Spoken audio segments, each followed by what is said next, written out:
X square plus root two x minus four is equal to zero. ये दोनों क्या है, ये दोनों इसके रूट्स हैं, मतलब कि ये दोनों x की वैल्यूज हैं, x is equal to root two और माइनस टू रूट टू, ये इसकी वैल्यूज हैं। ये x में सब्स्टिट्यूट करेंगे हम इन वैल्यूज को स्पेशली, तभी हम शो कर पाएंगे कि ये इसके रूट्स हैं। तो सिंपली क्या करना है, सब्स्टिट्यूट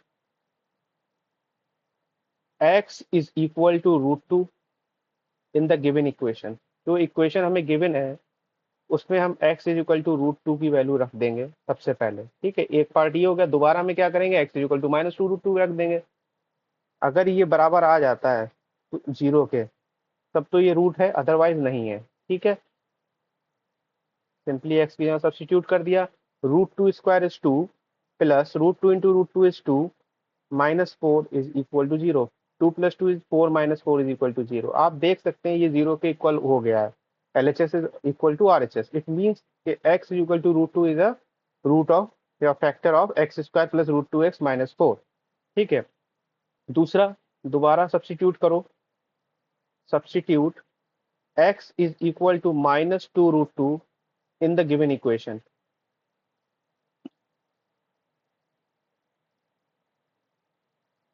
गिवन इक्वेशन हमारे पास अगेन वही है, x square plus root two x minus four is equal to zero. तो यहाँ पर आप सब्स्टिट्यूट कर देंगे minus two root two square plus root two minus two root two minus four is equal to zero. इसे आप solve करेंगे तो ये आएगा टू टू या फोर टू या एट, माइनस माइनस प्लस, यहाँ पर minus plus minus, to into two is four, minus four is equal to zero. Eight minus four is minus eight. तो eight minus eight is zero. आप देख सकते हैं दोनों ही condition में ये जीरो आ गया है। तो इसके बाद फाइनल आंसर मैं यहाँ लिख देता हूँ, hence root two and minus two root two are the roots of या are the factors of are the solutions of are the zeros of the given equation. ठीक है, आप कोई भी वर्ड यहाँ पे यूज कर सकते हैं, are the roots of the given equation. ठीक, तो ये आपका क्वेश्चन इस तरीके से सॉल्व हुआ। तो इसमें सिंपली ये जो क्वेश्चन हमारा टॉपिक था roots of the quadratic equation, उसमें यही हमें फाइंड आउट करना है कि कोई अगर रूट्स गिवन है सपोज यहाँ, तो हमें रूट्स क्या होंगे, या फिर रूट्स निकाले कैसे जाएंगे। अगर खाली सपोज इक्वेशन दे रखी है तो रूट्स कैसे फाइंड आउट करना है, तो वो क्वेश्चन हम आगे देखेंगे। ठीक, जैसे ये देखो, आपको मैंने बता दिया स्टार्टिंग में मेथड्स होते हैं क्वाड्रेटिक इक्वेशन को सॉल्व करने के लिए, splitting the middle term, completing the square method और क्वाड्रेटिक फार्मूला। ठीक, अब हमें ये क्वेश्चन गिवन है, मैंने ये क्वेश्चन स्पेशली निकाले हैं जो आपके बोर्ड्स वगैरह में पूछे जा चुके हैं। ठीक, अब आपके जैसे ही क्वेश्चन है, इसमें हमें फैक्टर्स बताना है इसका। ठीक, अब सबसे पहले हमारा चूंकि पहला है इसमें स्प्लिटिंग द मिडिल टर्म, तो हम सबसे पहले ये जो देख रहे हैं वो हमारा है स्प्लिटिंग स्प्लिटिंग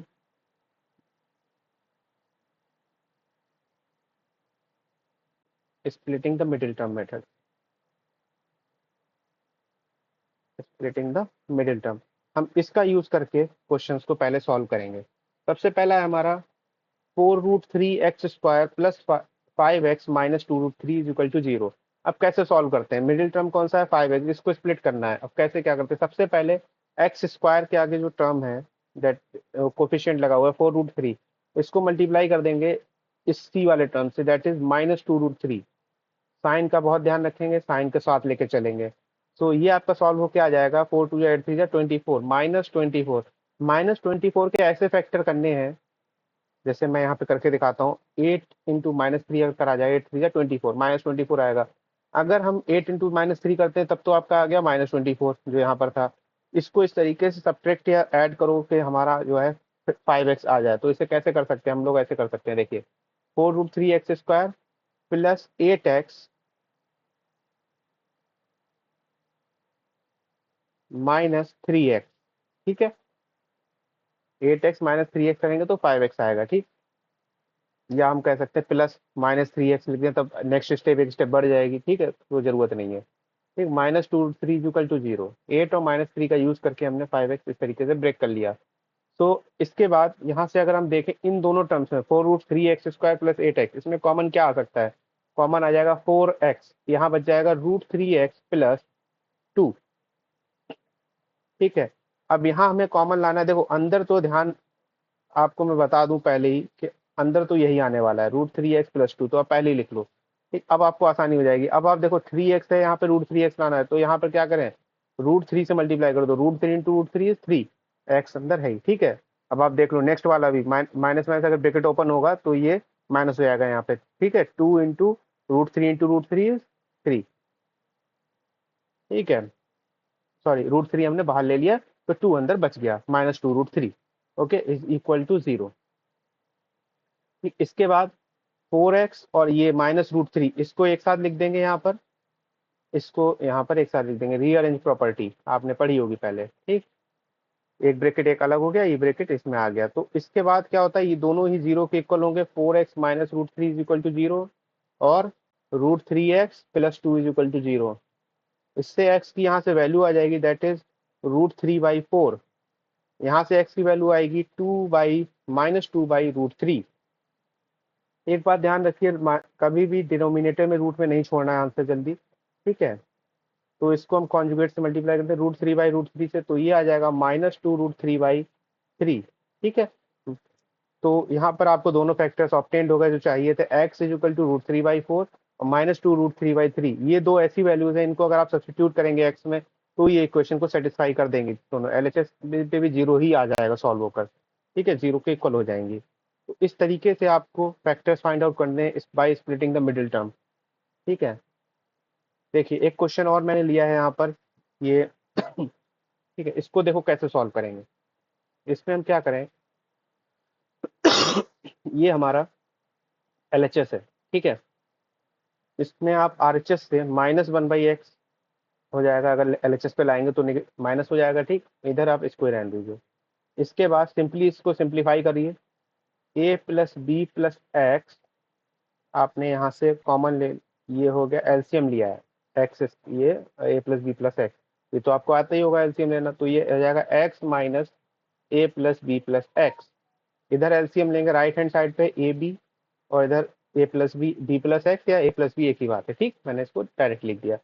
सो यहाँ पे सिंपली जब ये सॉल्व करेंगे तो x से ये तो x कैंसिल आउट हो जाएगा, बाहर ब्रैकेट में आएगा, अंदर अंदर क्या बच जाएगा, -a+b, बाहर आने पे वो तो कैंसिल आउट हो जाएगा x को। तो नीचे रिमेनिंग क्या होगा, denominator is this. Okay, then it is a+b upon a+b। इस पूरी इक्वेशन को a+b से डिवाइड कर दो। ठीक है, ऑन डिवाइडिंग, यहाँ पे लिख लीजिए, ऑन डिवाइडिंग क्यों कर रहे हैं आपको ये भी समझ में आ जाएगा अभी। On dividing both sides by a+b, a+b से डिवाइड करेंगे तो क्या होगा, यहाँ पर बच जाएगा -1, सिर्फ नीचे सेम रहेगा। ठीक है, a+b से डिवाइड करने पर यहाँ तो -1 हो गया, यहाँ पर 1 अपॉन ab। इसके आगे मैं सॉल्यूशन यहाँ करता हूँ, तो आप इसको दोनों को ट्रांसफर कर लो LHS RHS पे, ab इंटू -1 इज -ab। मैं RHS साइड पे लिख देता हूँ -ab, कोई बात नहीं, इसको LHS पे लिख देता हूँ। ठीक, सिंपली बस साइड इधर उधर कर दी, बाकी सेम। ठीक, दोनों हुई, ये हो गया। इसके बाद सिंप्लीफाई करना है आपको, कुछ नहीं करना है। तो ax plus bx+x² is equal to -ab। तो इसको अब देखो लिख लो, x² plus a+b into x, या फिर रुको, इसे ऐसे नहीं, ऐसे ही रहने दो। ठीक है, ऐसे टफ हो जाएगा नहीं तो फिर। देखो x² plus ax plus bx minus का इधर आएगा तो plus ab is equal to 0। यहाँ से x कॉमन ले लो, x plus a plus b common ले लिया, x प्लस a। ठीक है, तो ये हो गया आपका x plus b x plus a is equal to 0। So x की क्या वैल्यूज आ गई, -b -a। जो हमें रिक्वायर्ड जो वैल्यू फाइंड आउट करनी थी वो ये रही। तो hence -a and -b are the roots of the given equation, are the roots of the given equation। ठीक है, इस तरीके से आप इसको सॉल्व करेंगे। जो आपका फाइनल आंसर जब निकल कर आए तो उसे इस तरीके से ब्रैकेट में क्लोज कर दीजिएगा। ओके, तो अब आगे बढ़ते हैं। आई होप आपके समझ में आ गया होगा क्वेश्चन कैसे करने हैं। ठीक है, नेक्स्ट क्वेश्चन है हमारा, ये फिर से स्प्लिटिंग मिडिल टर्म से ही सॉल्व करते हैं हम इसको। देखिए मैंने इसमें अलग अलग तरीके के क्वेश्चन इसलिए लिए हैं ताकि आप समझ जाएं कि कैसे इम्प्लीमेंट कैसे करना है हमको। तो सिंपली सबसे पहले तो यहाँ पर एलसीएम ले लेना है, क्योंकि इसमें इसके अलावा और कुछ कर नहीं सकते हैं। तो x+3 और 2x-1, तो यहाँ हो गया 2x-1 plus x+3 is equal to 11/7x+9। इसे सॉल्व किया, ये हो गया 3x+2 अपॉन, इन दोनों को मल्टीप्लाई कर लो अभी से, ठीक है, सॉल्व कर लो। तो ये हो जाएगा 2x² minus x plus 6x-3 is equal to, इधर सेम इसको ऐसे ही उतार देना है। ये हो जाएगा 3x+2 upon 2x² plus 5x-3 is equal to 11/7x+9। इसको इधर ट्रांसफर कर दो, ये इधर आएगा मल्टीप्लाई में, यहाँ हो जाएगा 7x+9 और ये इधर जाएगा पूरा टर्म, ठीक है, 2x² प्लस 5x-3। ओके, तो इसको मल्टीप्लाई कर देंगे सिंपली। आपको जो है इसे ओपन कर देना, ब्रैकेट 3 7 जा 21x² प्लस 3 9 जा 27x। ठीक है, सिंपली मल्टीप्लाई करना, पहले 3x को पूरे मल्टीप्लाई कर दीजिए, बाद में 2 से।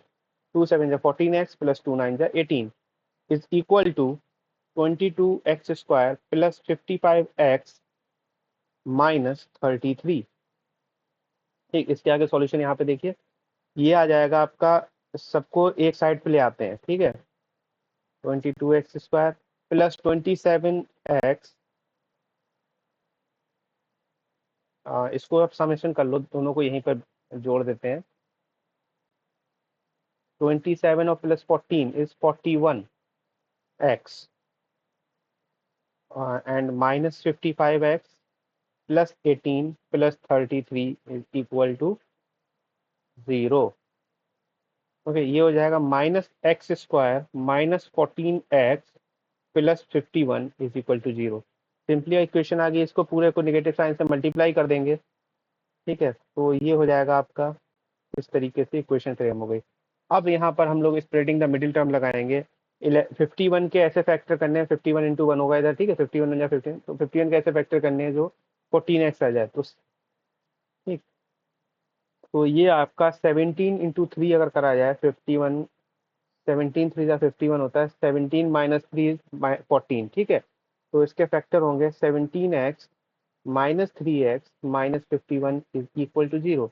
तो x यहाँ से कॉमन हो जाएगा, x plus 17 minus 3x, sorry 3, तो x plus 17 is equal to 0।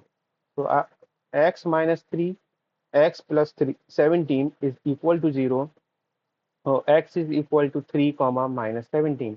ये आपके इसके फैक्टर्स हो गए जो हमें रिक्वायर्ड, हमें ज़रूरत थी जिनकी, तो फाइंड आउट करने थे, ठीक है। इस तरीके से आप वैल्यू फाइंड आउट करेंगे। आगे बढ़ते हैं, देखिए आगे एक थोड़ा सा ट्रिकी क्वेश्चन है, कैसे करके करना है। देखिए सबसे पहले आपको ये क्वेश्चन गिवन है, ठीक, इसको आप ब्रेक करके लिखो। ये हो जाएगा 5x इंटू 5। आपने एक्सपोनेंट पावर पढ़ा होगा कि जब मल्टीप्लाई में पावर्स जो है ऐड हो जाती हैं, अगर इसको आप इसको दोबारा लिखना चाहें तो बेस सेम है, पावर जो है x+1, ठीक है, सेम आ जाएगा। 5 की पावर 1 अगर हम लिख दें तो सेम बात है, ठीक है, 5 इज 5 प्लस, इसको भी ब्रेक करो, 5² ये हो जाएगा 5 इंटू माइनस एक्स, यहाँ पर आप माइनस एक्स ले लो यहाँ पर, ठीक है, थोड़ा सा और टफ बनाते हैं क्वेश्चन को, माइनस एक्स, ठीक, 5² माइनस 5² इंटू 5 की power minus x which is equal to, इसको सिंप्लीफाई कर लो, ये तो सिंपली 126 आ जाएगा, 5 का क्यूब 125 प्लस 1 126, ठीक है। यहाँ पर अब आप क्या करो, इसे कैसे सॉल्व करेंगे, सब्सटीट्यूट कर दो, substitute 5 raise to the power x is equal to y, तो ये क्या हो जाएगा, 5 इंटू वाई इज 5, ये 5 और into y is 5 plus 25 upon y, ठीक है, ये 5 की पावर माइनस एक्स से नीचे आएगा, 5 की पावर एक्स हो जाएगा which is equal to y, so y is equal to 126। अब सिंपली आपको सॉल्व कर देना है, पहले एलसीएम लेंगे, नीचे वाई हो जाएगा 5/² plus 25 upon y is equal to 126, तो ये हो गया 5/² plus 25 is equal to 126 by, which is equal to 5/² minus 126/+25।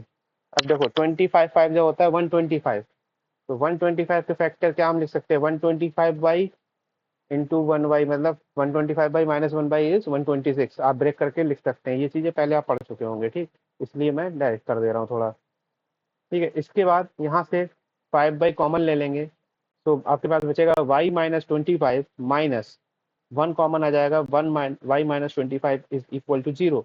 तो इसके बाद यहाँ पर देखते हैं क्वेश्चन को, 5/-1, एक ब्रैकेट आपका ये हो गया, दूसरा हो गया y-25 इज इक्वल टू 0। तो y इज इक्वल टू यहाँ से इस वाले टर्म से आ जाएगा 5/-1 से 1/5, इससे आ जाएगा -25। तो ये आपके